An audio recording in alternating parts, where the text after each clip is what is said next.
Any theme park or Harry Potter fan knows Universal is where the boy who lived comes to life, but how did that come to be? In the early 2000s, Universal Studios was trying to survive against Disney and was in need of a major attraction or attractions to revitalize its theme parks. Recognizing the immense popularity of the Harry Potter books by J.K. Rowling, Universal saw an opportunity to create something truly magical. However, the road to creating the Wizarding World of Harry Potter was not without its challenges. First, let's start with how Universal ended up with the Harry Potter rights that were supposed to go to Disney. In 2004, J.K. Rowling was in talks with Disney to create Harry Potter sections in Fantasyland at the Magic Kingdom, according to multiple reports. She even signed a letter of intent, but the deal fell through because of creative differences.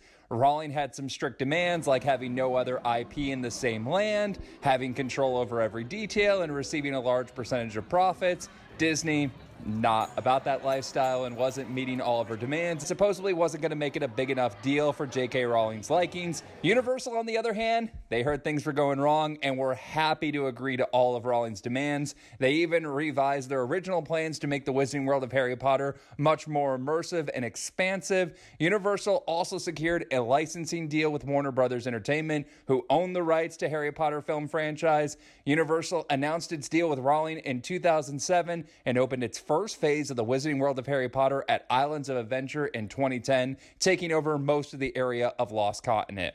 Guests could explore iconic locations like Hogsmeade Village and attractions such as Harry Potter and the Forbidden Journey and Dragon Challenge, RIP Dueling Dragons, and later on, RIP Dueling Dragons, and even purchase their own wands. When the Wizarding World of Harry Potter finally opened its doors in Orlando back in 2010, it was an instant success. Fans and visitors from all around the world flocked to experience the magic firsthand. It was even more popular than Universal could have ever imagined, which is reflected in the size of Orlando's Hogsmeade and the line on opening day just to get into the park. Universal Studios regained its footing in the theme park industry and solidified its reputation as a major competitor to Disney. Oops. Building on success in the first phase, Universal expanded the Wizarding World of Harry Potter to other locations, including Diagon Alley. More on that in another video. Plus Universal Studios Hollywood and Universal Studios Japan. I actually visited Hollywood if you want to see that in the description down below. The impact on the Wizarding World of Harry Potter on the theme park industry cannot be overstated. It demonstrates the power of storytelling, the importance of creating immersive environments that transport guests to another world. It inspired other theme parks to follow suit and create their own theme land, raising the bar for immersive experiences in the industry. Disney, I'm looking at you.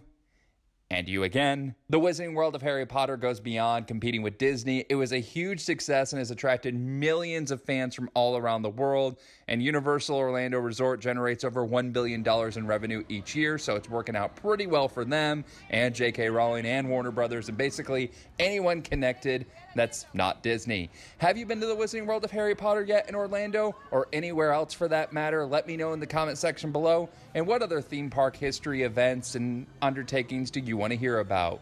And if you're curious about all the information that you need to know about Universal Islands of Adventures in just 60 seconds, you can watch this video right here.